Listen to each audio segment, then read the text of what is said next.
예, 우리 드디어 그 고린도전서 30주를 했습니다. 딱 30주 했는데, 이 30주를 하면서 이제 오늘 고린도전서 강의 마지막 시간입니다. 이제 바울이 마지막 편지를 말을 하는데요.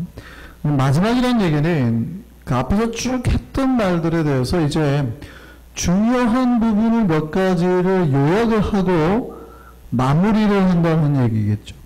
그래서 마지막에 다시 한번 이 편지 앞에서 했던 몇 가지 중에서 중요한 걸 다시 한번 짚어줍니다. 그래서 사실은 이제 15절에서 20절까지는 여러분 성경을 보시면 아시겠지만 15절에서 20절까지는 뭐예요? 뭐 하는 겁니까? 성경을 한번 보세요. 15절에서 20절까지는 뭐예요 지금? 뭐 하는 거죠? 뭐 하라고요? 교인들에게 지금? 인사하라는 거죠. 그죠? 인사하라, 안부 전한다, 이런 말이에요. 이 사람들이 있다, 저 사람들한테 무난하고 서로 안부 전하고, 이 사람들 잘 있다, 뭐 이렇게 하는 거예요. 그러니까 지금 누가 누구에게 소식 전합니다, 소식 전합니다, 이런 내용이에요. 마지막에. 지금 15절에서 20절. 그러면 마무리, 핵심 마무리는 어디와 어디에 담겨 있는 거예요? 지금 앞에 얘기는 우리가 지난번에 봤지만 연보니까 연보 이야기는 앞에 빼버리고 13절, 14절, 21절부터 24절까지예요. 마지막 축도 포함해서 거기에 바울의 마음이 다 담겨 있는 거라고요. 이해되세요? 본문의 마지막 적입니다. 그래서 13절, 14절은 5가지 명령어로 되어 있어요. 그러니까 바울이 뭐뭐 해라, 뭐뭐 해라, 뭐뭐 해라, 뭐뭐 해라, 뭐뭐 해라는 5가지 명령어로 되어 있습니다. 첫 번째가 뭐예요? 우리가 바울이 마지막 고린도전서를 마무리하면서 5가지 명령을 합니다. 첫 번째가 뭐예요? 깨어라. 그리고요, 믿음에 굳게 서라. 또요, 남자답게 대한다는 용감하라는 말이에요. 남자답게 하라는 말은 용감하라. 다른 번역본은 다 용감하라라고 나왔어요. 그 다음에요, 뭐 하래요? 뭐 하래요? 남자답게 하고 그 다음에 강건하라 나왔어요. 몇 가지입니까?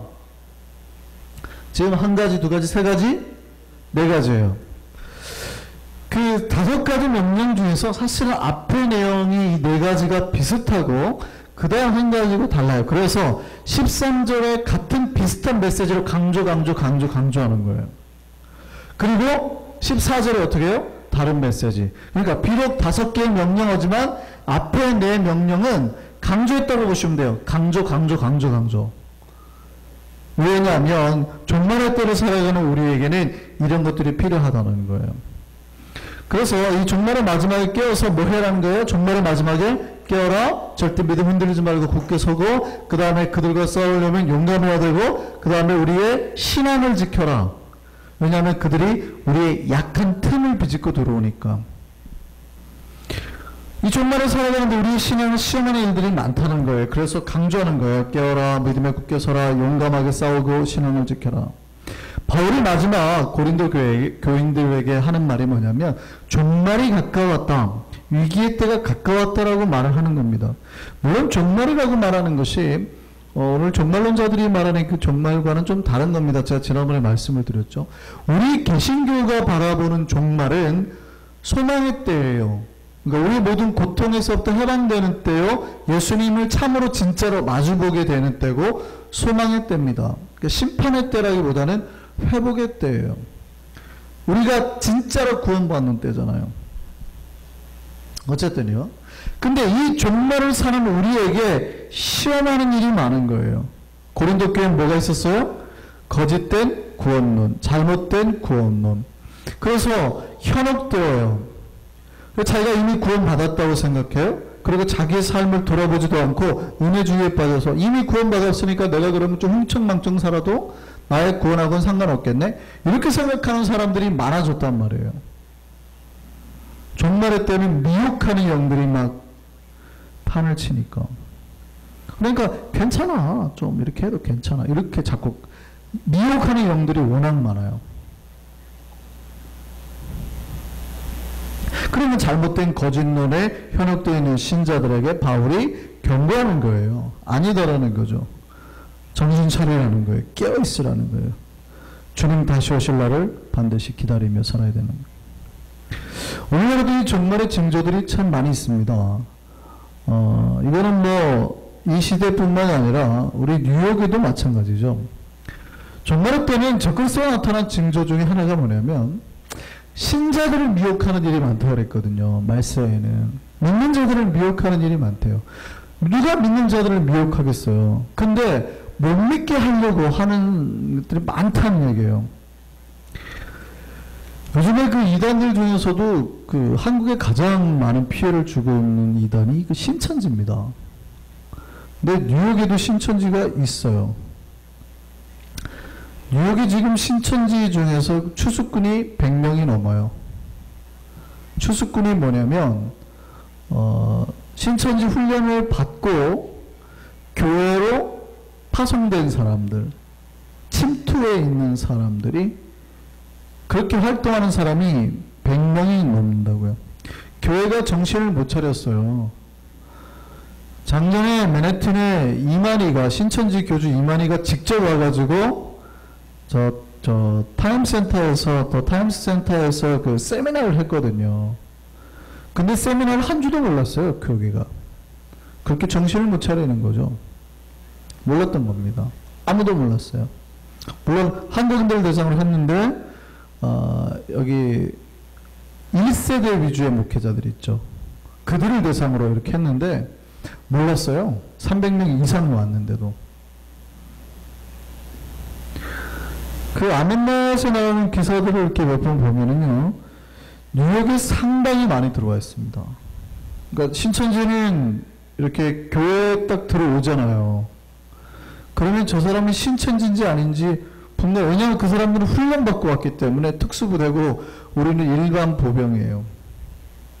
그러니까 애초에 교회를 잠입하고 들러왔으니 얼마나 독한 결심을 먹고 왔겠어요. 그러니까 우리하고 잽이가 안 되는 거죠. 여러분의 신앙하고도 훨씬 더 뛰어난 거예요. 그 사람들 훈련받고, 여러분 생각해 보세요. 여러분이 어느 교회에 내가 저 교인들 다 빼내오리라고 훈련받고 들어갔어요. 여러분이 그냥 보내겠어요? 독하게 훈련시켜갖고 그냥 보내는 거죠. 뿐만 아니라 뒷배를 다 대주는 거예요. 일 안 하고도 들어가서 할 수 있도록 돈을 다 대줘요. 그러니까 페이를 받고 일을 하니까 어떻게 해요? 목숨 걸고 일을 하면. 뉴욕 신천지가 예전에는 그 한인 밀집 지역에 상가를 짓고 임대해가지고 하고 무료 성경 신학원 뭐 이렇게 해가지고 했어요. 근데 요즘에는요, 완전히 교회로 들어와가지고 그 교회 속 다 들어가 있다는 거예요, 지금. 특히 이제 막 부흥하려고 하는 교회, 전도자라는 교회, 성도들이 조금씩 늘어나는 교회에 들어가죠. 주로 언제 오냐면 총동원 전도주일 뭐 이런 때.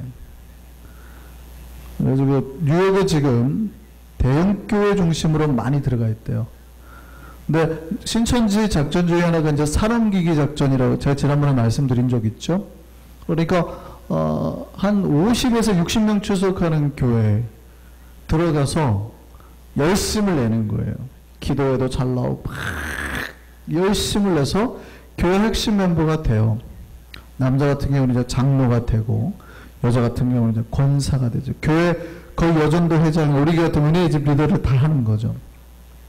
5년, 10년 동안 다 뒷배를 대주니까, 다 돈을 받으니까. 그리고 어떻게 합니까? 아, 우리 목사 문제 있어, 쫓아내. 딱 쫓아내고 나면 그 다음에 남는 건 누구예요? 교회의 장로와 권사가 다 누가 된 거예요? 신천지가 된 거예요. 그 새로운 우리의 저기를 초청하자 하고 딱 데려와요. 누구를 데려와요? 신천지 사람들. 그러니까 교회가 통째로 사인해가지고 건물째 그냥 딱 이게 그 사람들이 잘하는 산업기기 작전이에요. 50에서 60명 교회 딱 넘기는. 그렇게 넘어간 교회들이 꽤 있어요. 뉴저지 쪽에도 있대요. 어쨌든 뉴욕에 그렇게 그냥 신천지를 믿는 사람이 아니라 추수꾼이 100명이 넘는다고요. 그렇게 교회에 파송된 사람이 100명이 넘어요. 처음에는 그 엠파이어 스테이트 빌딩의 사무실을 얻어서 했대요. 지금은 이제 뉴욕에 있고 뉴저지에 신천지 가정에 들어와서 활동하고 있대요. 근데 신천지 특징이 뭐냐면 은밀하게 하는 거예요. 옛날에 이단들은 대놓고 했거든요. 여기는 은밀하게 하는 거예요. 요즘에는 옛날에는 그 신천지가 이제 성경 공부를 하잖아요. 신천지가 아침 딱 시작하면 오후까지 성경 공부를 하거든요. 보통 일주일 단위로 하기도 하고, 뭐 뉴욕은 짧으니까 일주일에 하루로 빼가지고 계속 이렇게 하기도 하고, 신천지가 이제 그렇게 하는데, 그러니까 아침부터 오후까지 성경 공부를 하는 성경 공부는 없다고 보시면 돼요. 우리가 제자훈련 많이 해봐야 일주일에 몇 시간 해요? 2시간 할 수가 없는 거거든요. 근데 우리가 나가서 성경 공부를 하는데 무조건 하루 종일 한다. 이거는 거의 90% 이상의 신천지라 보시면 돼요. 그래서 교회 바깥에서 하는 성경 공부는 없어요. 교회 밖에서 하는 성경 공부는 없다고 생각하시면 돼요. 옛날에 이렇게 성경 공부하려고 데리고 나가요. 그러니까 딱 태가 났어요. 신천지 딱 들어와가지고 한 명 데리고 나가면 딱 태가 났어요. 신천지 들어와서 우리 교인 한 명 빼갔네. 왜냐면은 집사 한 명이 나갔으니까. 딱 태가 나니까. 요즘 신천지는요, 교묘해가지고 아예 그냥 들어와 있어요. 안 떠나요. 그러니까 교인을 계속 그렇게 훈련을 시켜가지고 데려가가지고 예전에는 아예 딱 뽑아갔는데 이제는 훈련 교육만 시키고 들어와요. 그리고 뭐 하냐면 잠복을 시켜요. 바로 추수꾼으로 바꿔버리는 거죠. 그러니까 분명히 우리 교인이에요. 등록하니까 우리 교회 다니고 있으니까 우리 교인인데 그 내면은요 신천지로 바뀌어 있는 거예요. 예배도 참석하고 새벽에도 나오고 뭐 심야기도에도 나오고 잘 나온다고요. 신천지에서 그런 사람들을 불러서 뭐라 그러냐면 고정자라고 부른대요. 고정자. 아예 고정되어서 딱 있는 사람. 그런 말 쉽게 말하면 고정간첩. 그 사람들 말로 고정자라는 말을 써요.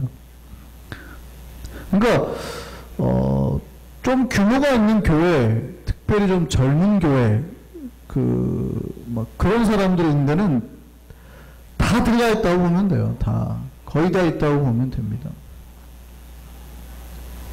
신천지 교리를 한번 보고 도대체 무슨 교리인데 그러면 교인들이 넘어가나?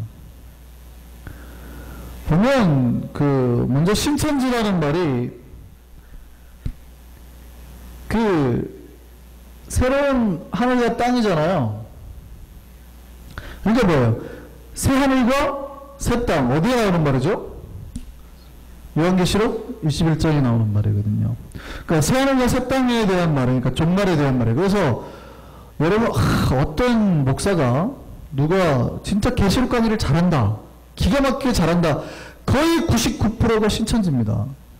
개신교에서는 그렇게 계시록 강의를 많이 하지 않아요. 왜냐하면 칼빈이 다 주석을 달았어. 계시록만 주석을 안 달았거든요. 제가 다음에 계시록 강의를 하겠지만 계시록은 앞에 3장 내에 거의 모든 핵심이 다 담겨 있어요. 그 뒤에는 다 상징이에요. 그 상징은 그냥 상징대로 받아들이면 되는 거예요. 거의 교회에 어차피 똑같이 다른 서신서에 편지를 쓰듯이 교회에 쓴 편지들이거든요. 이해되세요? 근데 그거를 자기네 말로 바꿔서 막 해버리거든요. 근데 교인들이 들으면 그게 되게 좋아 보이나 봐요. 그러니까 아주 쉽게 이렇게 해요. 예수님은 하나님이 처음 만드신 빛이시다. 그 말이 맞아요, 틀려요? 예수님은 하나님이 처음에 빛을 만드셨잖아요. 첫 창조 때. 첫째 날 빛을 만드셨잖아요.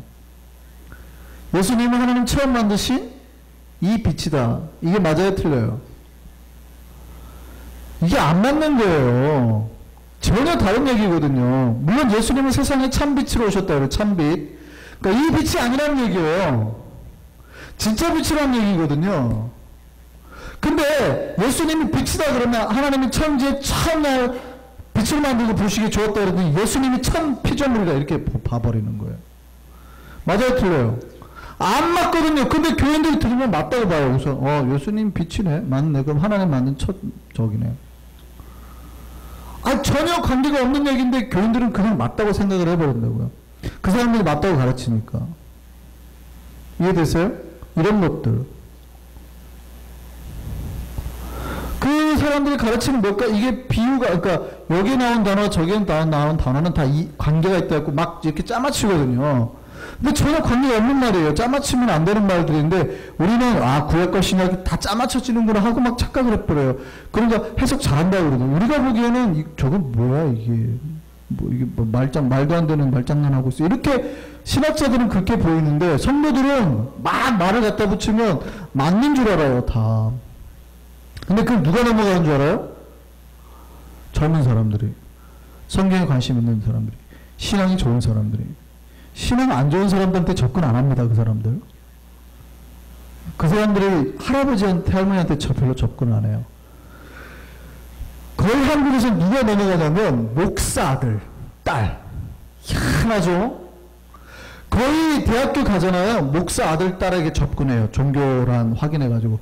목사 아들. 어떤 목사님은 자기 아들이 10년 동안 신천지였는지도 몰랐대요. 목사 아들이. 그 신천지 강의하고 있더래요. 신천지 강사로 활동하고 있는데 10년 만에 알았대요. 어떤 한국의 목사님이. 그러니까 누가 넘어가요? 믿음 좋은 사람, 젊은 사람, 성경에 관심 많은 사람, 기도 많이 하려고 하는 사람. 이런 말 들으면 재밌나 봐요.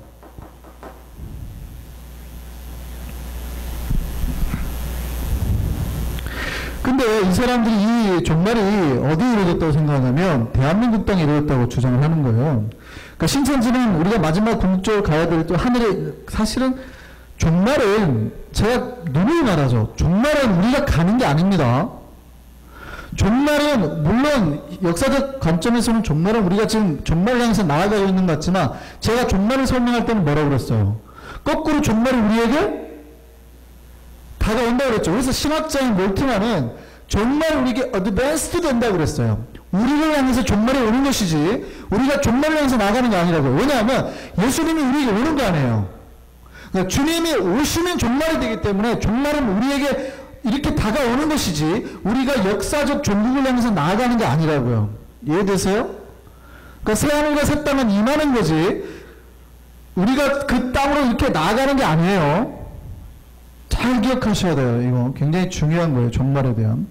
근데 신천지는 뭐라고 그러냐면 자기네가 마지막에 들어갈 땅이래요. 근데 더 재밌는 거는 그게 언제 이루어지냐면 이미 이루어졌다고 주장을 해요. 1984년에. 1980년이 이제 그때인데, 그래가지고 그 이후로 1984년이 딱 된 때라고 봐요. 그때 이후로. 그러니까 그 전에는 예수님을 믿으면 구원받는데 그 이후로는 예수님 믿고는 이제 안 돼요. 끝났다고 봐요. 천년왕국이 시작됐으니까 누구를 믿으면 된다? 이만희를 믿어야 된다 이렇게 가르치는. 그 전에는 예수님 믿으면 구원받았는데 이제는 이만희를 믿어요. 왜냐하면 천년왕국이 시작이 됐기 때문에 뭐 이렇게 보는 거예요. 이미 종말이 왔다고 보는 거예요. 그래서 그때부터 자기네가 그 계산해요. 그래서 뭐 우리 그 단기 4,몇백 이렇게 하잖아요. 단군 때부터 계산하는. 그래서 자기네 신천기가 있어요. 올해가 신천기 30년이에요. 1984년부터 계산해서 신천기 30년. 그러니까 천년왕국이 시작이 됐으니까 자기네가 구원받았으니까 나머지 지금 이제 자기네는 구원받았으니까 그러면 우리 기독교를 바라보는 그들의 입장은 뭐겠어요? 불법의 시대, 바벨론. 우리가 바벨론인 거죠. 우리가 사탄의 세계인 거죠. 마귀 자식이고 지옥 백성인 거죠. 자기는 구원받았으니까. 그러니까 뭐예요? 우리 모든 사람들은 교회를 다니지만 영적으로 다 뭐라고 보는 거예요? 죽은 자라고 보는 거예요. 그러니까 신천지는 모든 교회를 통칭해서 바벨론 교회라고 그럽니다. 바벨론 교회. 계시록에 나오는 말이긴 한데 자기네 갖다 붙여는 거예요. 그러니까 걔네가 보기에는 우리는 다 이미 죽었고 마귀 자식이고 심판받을 자고 불쌍한 자들이죠. 교회는 뭐라고 그래요? 무덤. 그러니까 이 무덤 같은 데에 막 추수꾼들이 들어와가지고 죽어가는 사람들을 깨내서 막 구원시킨다고 하니까 얼마나 프라이드가 있겠어요. 그러니까 빼내가는 거를 굉장히 죄의식을 안 가지는 거예요. 왜냐면 자기네가 옳다고 생각을 하기 때문에. 다 이유가 있죠. 그 사람들이 열심히 하는 이유가. 그러니까 교회는 무덤이고 와가지고 데려나가는 걸 나팔 불려서 부활시킨 거라고 생각을 하는 거죠. 아니, 그러니까 웃겨요. 그러니까 이 고린도 교회 딱 마찬가지죠. 이미 구원받았다고 생각하니까 그들의 삶이 엉망이었잖아요. 고린도 교인들이. 이미 자기는 구원받았다고 생각하니까 계모랑도 잠자리 해도 구원받았다고 생각하는 거예요. 자기 계모랑 잠자리는 교회 내에 다니는 사람들이 나는 이미 구원받았으니까 똑같아요. 자기네가 구원받았다고 생각하니까 모든 교회들을 정죄하고 이단들의 특징이지만 정죄하고 들어가가지고 그렇게 하는데 죄의식이 전혀 없어요. 잘못된 구원관이죠. 그래가지고 한 번은 한국에서 이제 그 추수꾼이 잡혔는데요. 추수꾼을 잡고 났더니 그 교회 전도왕으로 뽑혔어요. 전도왕이 추수꾼이었어요. 그 6개월 동안에 80명을 전도했대요. 이 사람이 6개월 동안에 80명을. 어떻게 이렇게 많이 전도할 수 있었냐 그랬더니 나가면 힘든 거예요. 나가면 막 교회 가자 그러면 막 있어요. 그러니까 알고 봤더니 신천지에서 2명씩 3명씩 짝지어서 세워놓은 거죠. 다 알고 봤더니 80명이 다 신천지였어요. 그래 와가지고 다 교회에 신천지가 앉아있는 거죠. 실제 인천에 있는 교회들이 난리가 났습니다. 난리가. 그 여전도 회장이 신천지 여전도 회장이 되고요. 구역장이 돼가지고 400명을 빼나갔는데 몰랐어요. 400명을 빼나갔는데. 이 사람들 어떻게 하냐면 주일날 오전에 예배 드리죠. 오후 예배는요. 신천지 교회 가고 예배를 드립니다.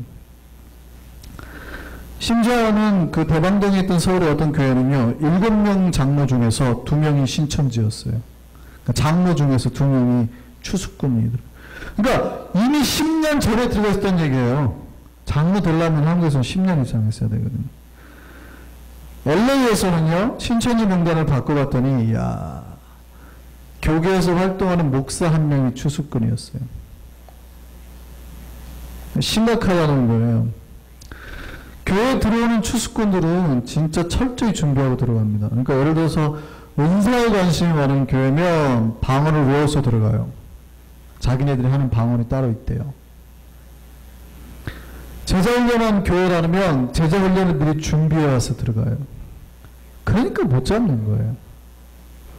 추수꾼들이 잘하는 2가지가 있습니다. 훈련을 갔는데 이 사람들은 이거를 모략이라고 그러는데요. 거짓말을 배우고 온대요. 자기네 신천지 교인이 아니기 때문에 교인인 척하는 거짓말을 배우고 온대요. 2번째는 연기를 배우는데 특별히 눈물 연기를 배우고 온대요. 우는 연기.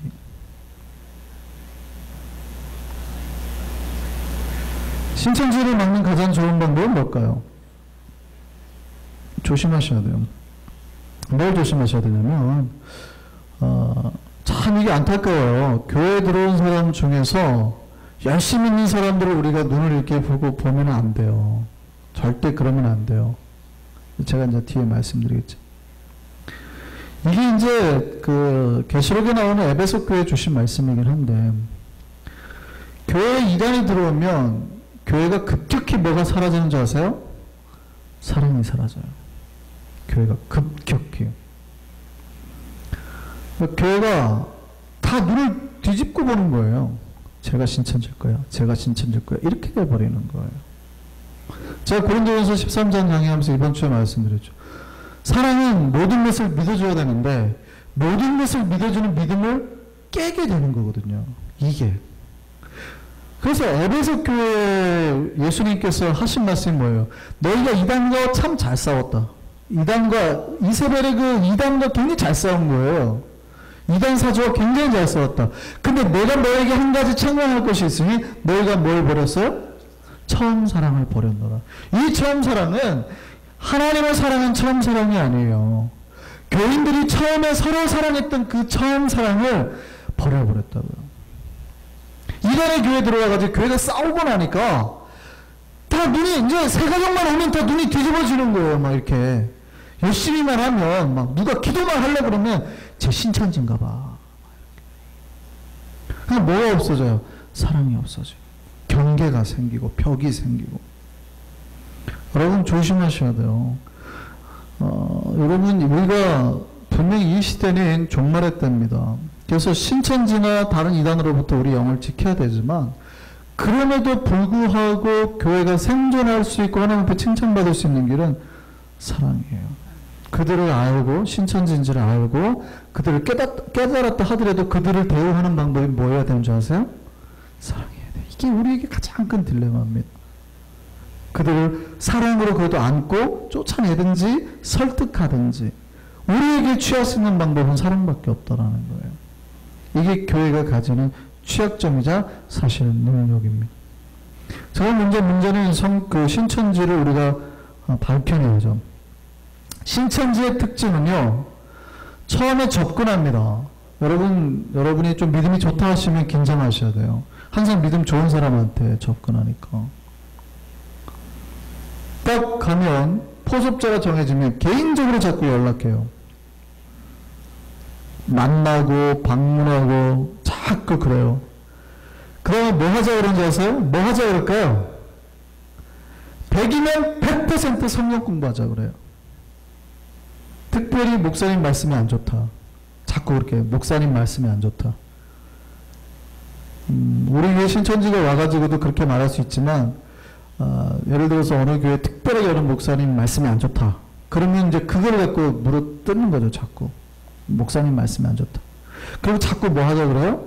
진짜 설교 뭐 기가 막히게 성경을 해석하는 사람부터 가서 성경 공부하자.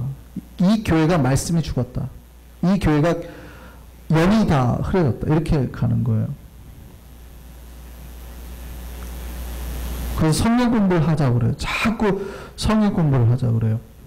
특별히 뉴욕 신천지들의 특징이 뭐냐면 기성교회와 목회자를 강하게 비판한대요. 물론 이 사람들은 교회를 다 비판하는데요. 목사를 그렇게 비판해요. 그래가지고 당신 성경 모르면 안 된다고 자꾸 성경 공부를 시키는 거죠. 특별히 뉴욕 신천지들이 주로 하는 말이 이거예요. 이 아멘에서 나온 말입니다. 사탄의 소굴인 교회에서 나와야 한다. 말세의 알곡과 가라지가 갈라진다. 교회에 있는 알곡을 빼와 가라지와 교회를 함께 불태운다. 그러니까 교회에서 탈출하라. 교회에서 빠져나와라. 이런 얘기를 누가 많이 하냐면 신천지가 한다고요. 물론 요게 제가 봐도 조금 이렇게 추천하고 싶지 않은 교회가 있어요. 제가 다 그렇다는 얘기가 아니라 어떤 교회는 저 목사님이 좀 이렇게 제대로 신앙을 하셨나 이렇게 의심이 되는 정도의 설교를 하시는 분들도 있다고요. 그렇지만 보통 그러면 말씀이 좋은 교회를 찾아가야 되거든요. 그렇잖아요. 그런 성도들은 대부분 말씀이 좋은 교회로 가게 돼 있습니다. 그럼 그 교회로 가자 하고 자꾸 교회 안으로 모으는데 이 사람들은 어디로 몰아요? 교회 바깥으로 자꾸 모으거든요. 그럼 뭐예요? 100% 신천지라고요. 그러니까 믿음이 좋은 사람은 자꾸 교회 안으로 모는 거예요. 교회 안으로.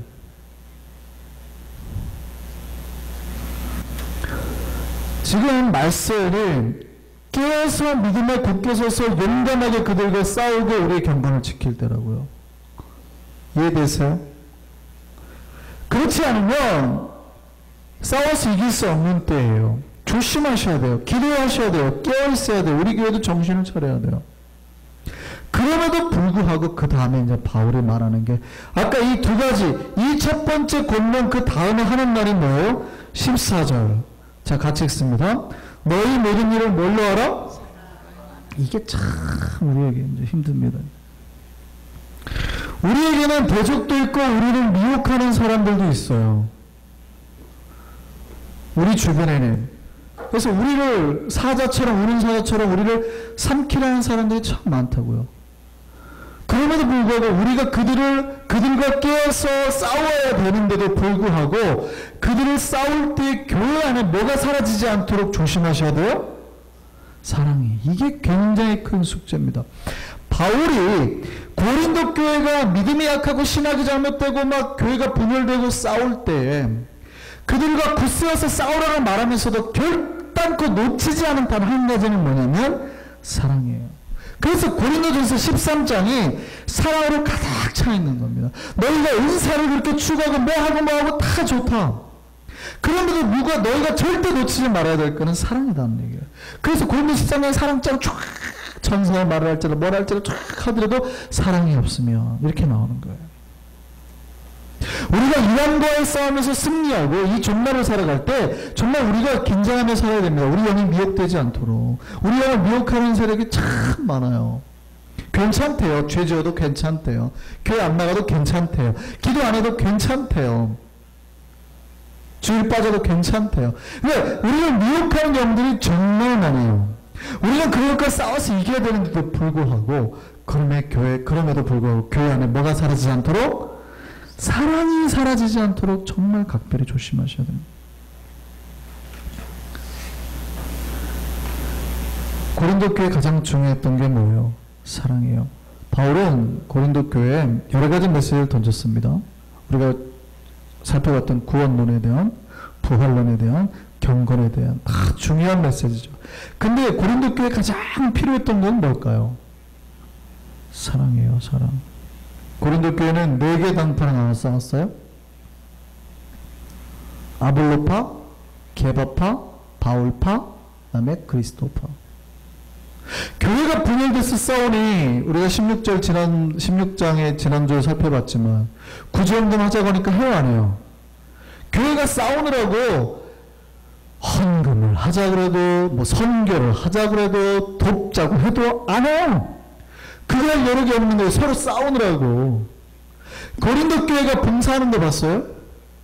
그런 얘기 안 나오잖아요. 데살로니가 교회가 더 작은데 빌립보 교회가 더 작은데 거기는 헌금하고 봉사 내가 너희들의 수고를 안 하니 참 이러는데 고린도 교회는 봉사했다는 얘기가 없어요. 전도도 안 해요. 왜냐하면 자기들끼리 싸우느라고 무슨 전도를 어떻게 해요.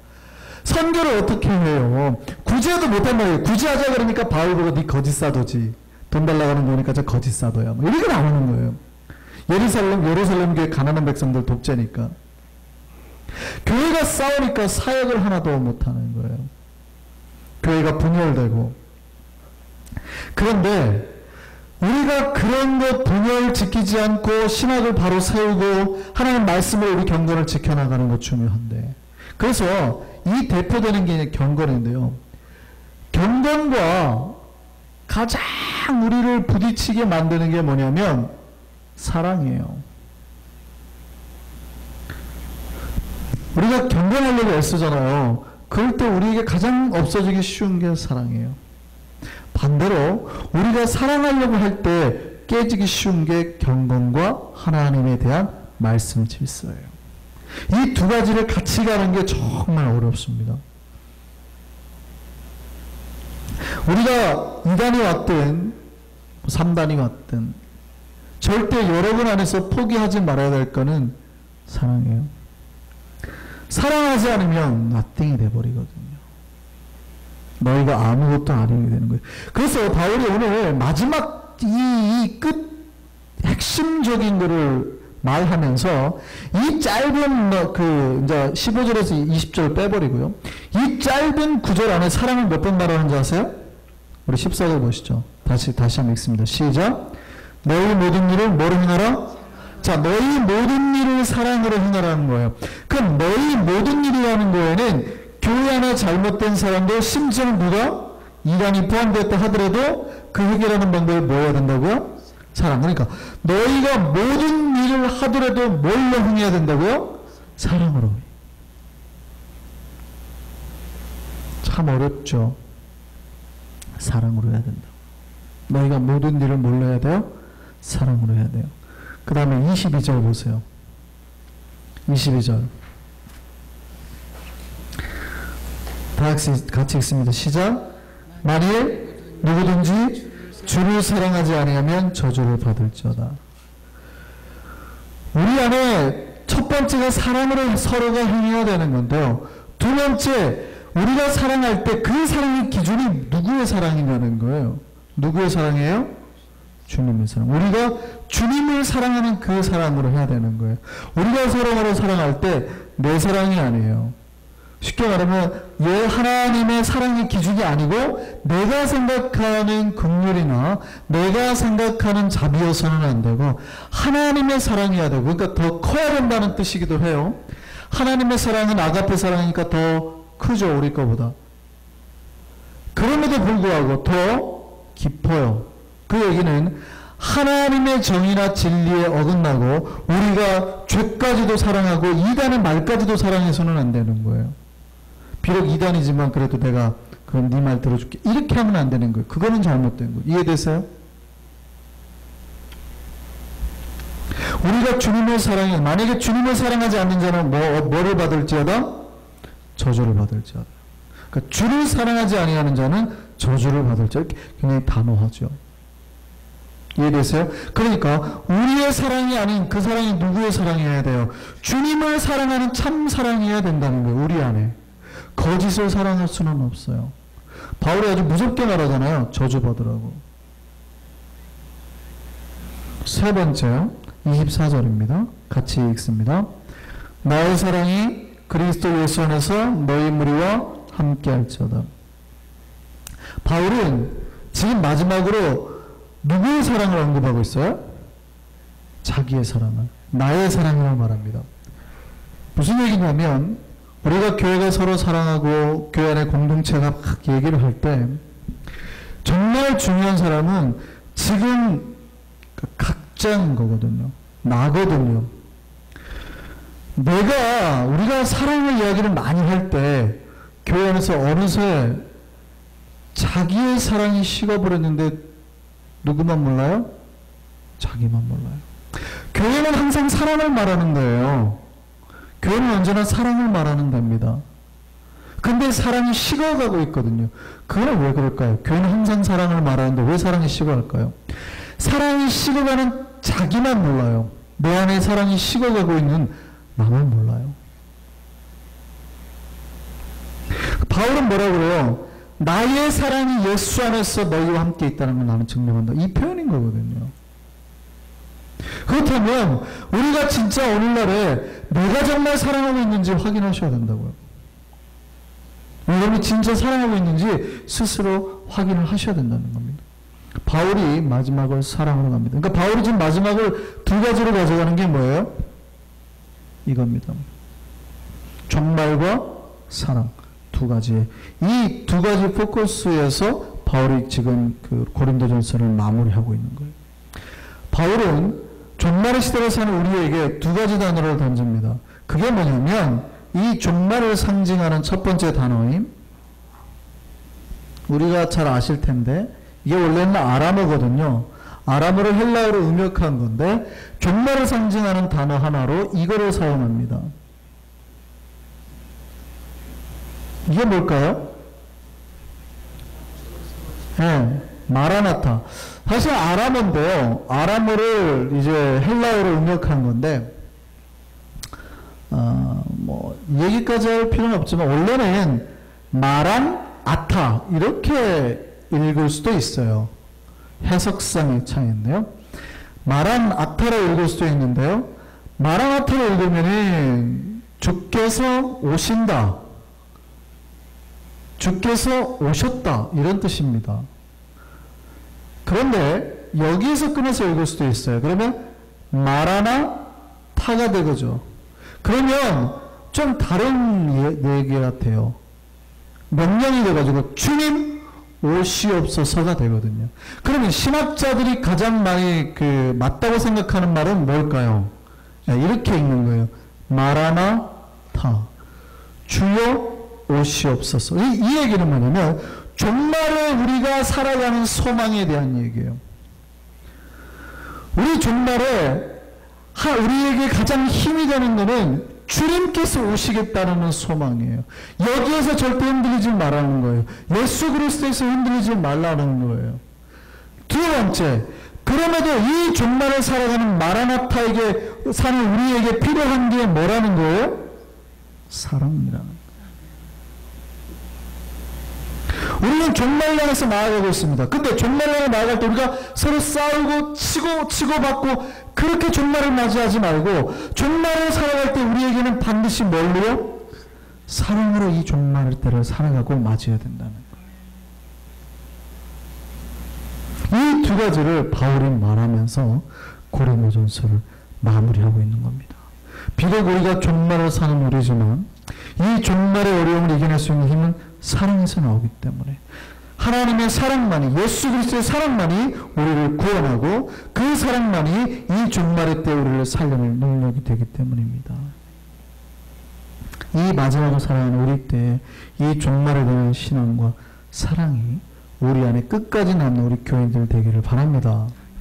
이제 고린도전서 강의를 마칩니다.